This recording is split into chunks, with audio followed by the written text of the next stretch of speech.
Ciao a tutti quanti, oggi 17 gennaio 2020 ho vicino a me una grande artista che mi mancava nella mia lunga carriera di cantante che ho fatto a Napoli, mi mancava anche lei e che sicuramente tutti quanti conoscete. Ve la presento subito, è con me Giovanna Desio. Ciao salve, Giovanna. un bacio a tutti i tuoi amici che poi Giovanna, guarda, pare fatto apposta, guarda, guarda i nostri calori, i colori, bordeaux. Ci siamo abbinati. Allora Giovanna, che stiamo facendo? Vogliamo dirlo alle persone? Allora, niente, io ho avuto il piacere di collaborare con il maestro Jano Zappulla con questa canzone Non so femmina, testo, musica, arrangiamenti, tutto del maestro tutto Jano io. Zappulla. Speriamo che vi Vogliamo dire piaccia anche questo- che sì. il produttore di questo brano chi Sì, sarà? la produzione è la Partenope Music di Angelo Ucciero, Che che salutiamo.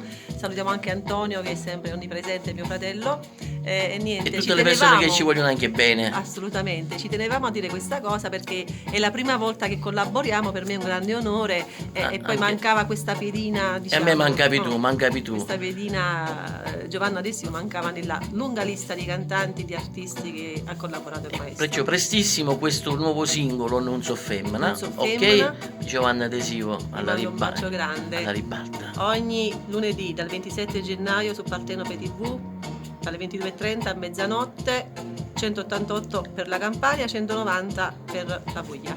Streaming, Un bacio a eccetera. tutti. Ciao ciao ciao ciao ciao.